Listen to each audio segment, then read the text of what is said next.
because the FBI director initially denied that it exists. Why did he do that? We have already and previously acknowledged the existence of the documents. Yeah, after you first denied it. Now, when a member of this committee read it, right, the FBI director, let's just get the record straight. The FBI director initially said it doesn't exist. Then Senator Grassley said, I've read it. Then he said, oh, okay, well, gotcha. I guess it does exist. Now you're going back and forth with members of this committee what's in it. Why don't you just release it? Is it classified? The document is not classified. Okay. Will you commit to releasing it?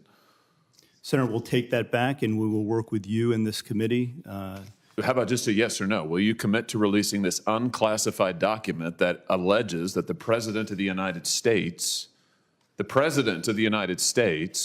has taken $5 million or more in bribes from a foreign nation?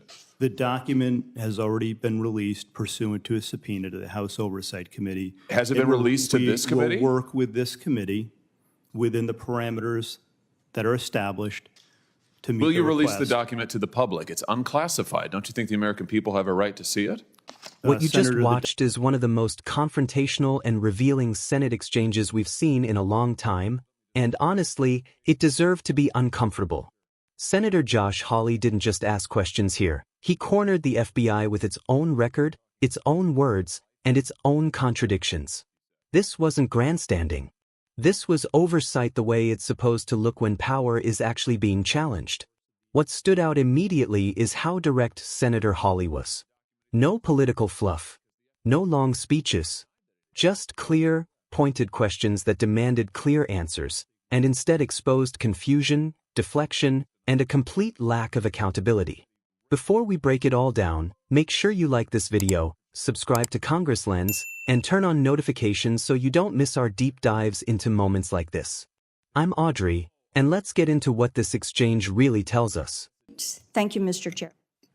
Senator Hawley.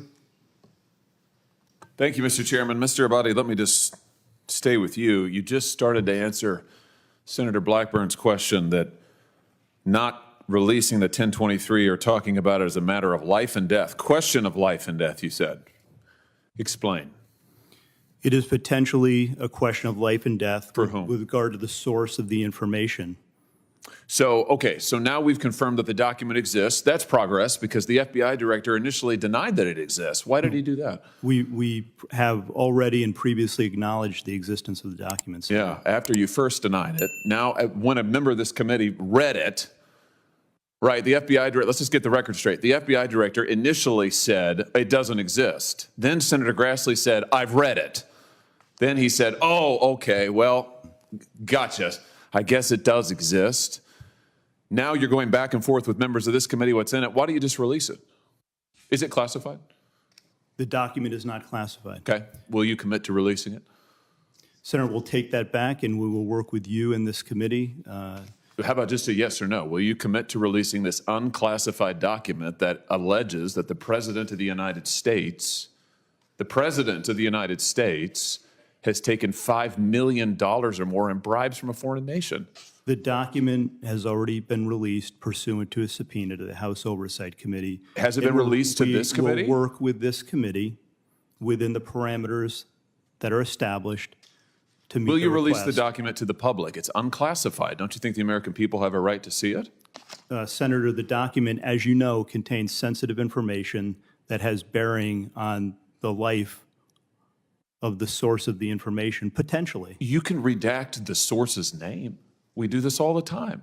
In some instances, Senator, and I know you know this, that is not sufficient to protect people. And that's what we strive and work to do each and every day. And I hope you would take that seriously, too. Oh, I take it very seriously.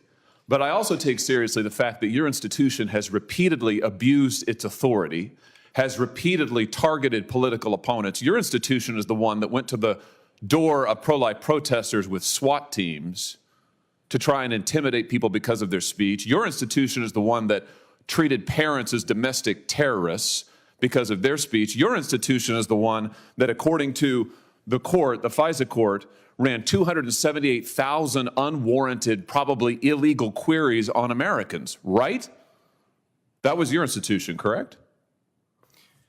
With respect to the compliance incidents, yes, some of the other things you cited, we can take them one by one. They are not compliance, you would characterize the unlawful querying 278,000 times of American citizens as compliance issues? We've said before, I've said that totally unacceptable.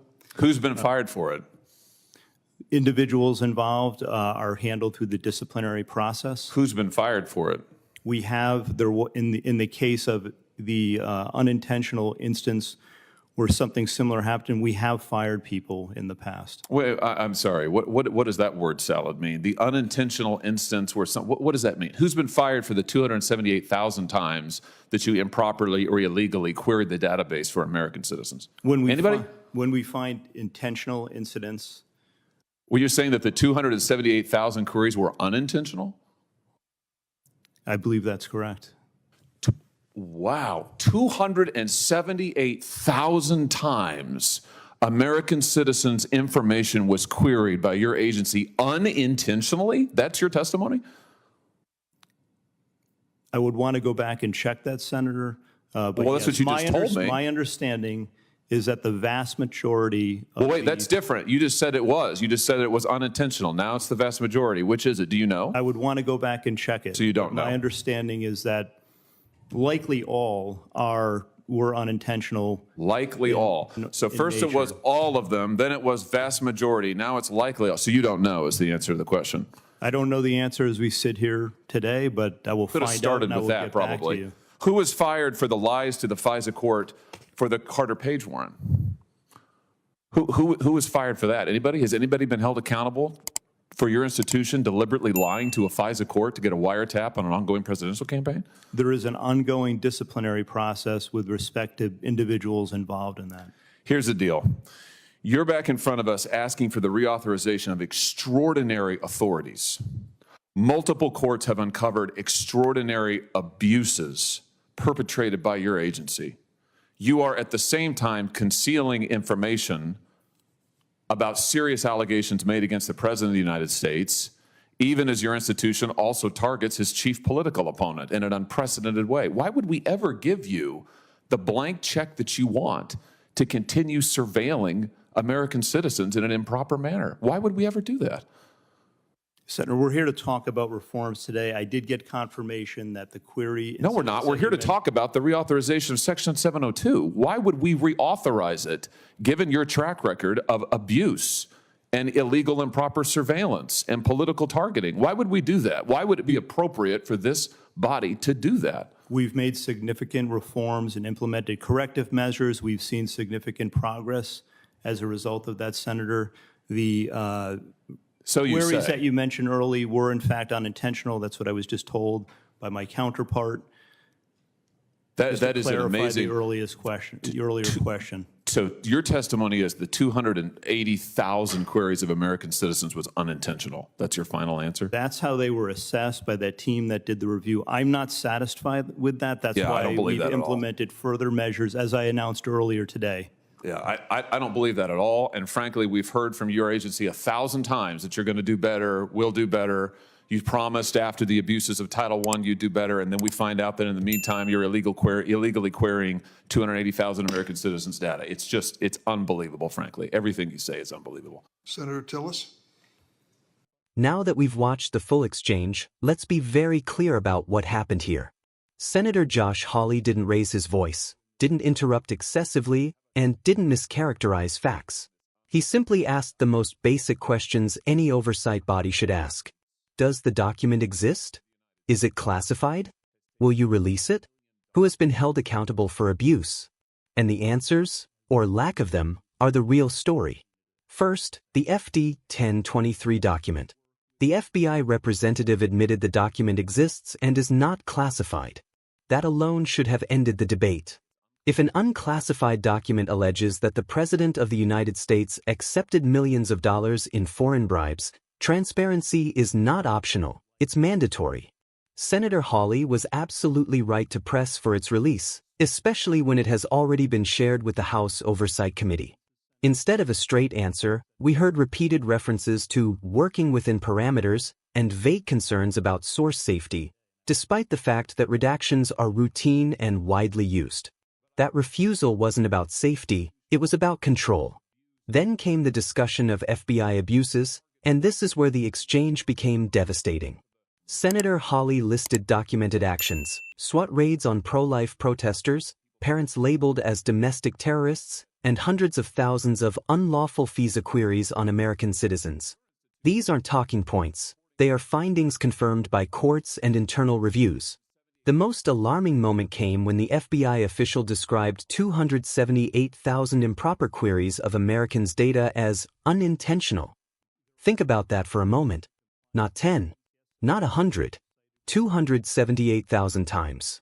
And when Senator Hawley asked the most reasonable follow-up question, who was fired, there was no answer. Not one name. Not one consequence. Just a fog of bureaucratic language and shifting explanations. First, it was unintentional. Then it was the vast majority. Then it was likely all. Finally, the official admitted they didn't actually know. That's not accountability, that's institutional amnesia. Senator Hawley also raised the issue of the FBI misleading the FISA court in the Carter Page surveillance case. Again, this is not disputed history. Courts found that the FBI provided false information to obtain a wiretap on a presidential campaign. And once again, when asked who was held responsible, the answer was essentially no one. This is why Senator Hawley's final question matters more than anything else in this video. Why should Congress reauthorize Section 702 surveillance powers when the FBI has repeatedly abused them? That question wasn't rhetorical, it was foundational. Extraordinary powers require extraordinary trust, and this exchange showed that trust has been broken and not repaired. What Senator Hawley did here was exactly what oversight is supposed to look like. He connected past abuses to present secrecy and future power requests. He didn't let vague promises of reform replace real accountability. And he didn't allow the conversation to drift away from the core issue: power without consequences is dangerous. Whether you agree with Senator Hawley politically or not, this was a necessary confrontation. And the discomfort you felt watching it? That's what accountability sounds like. This is Congress Lens. I'm Audrey. Thanks for watching, and stay focused.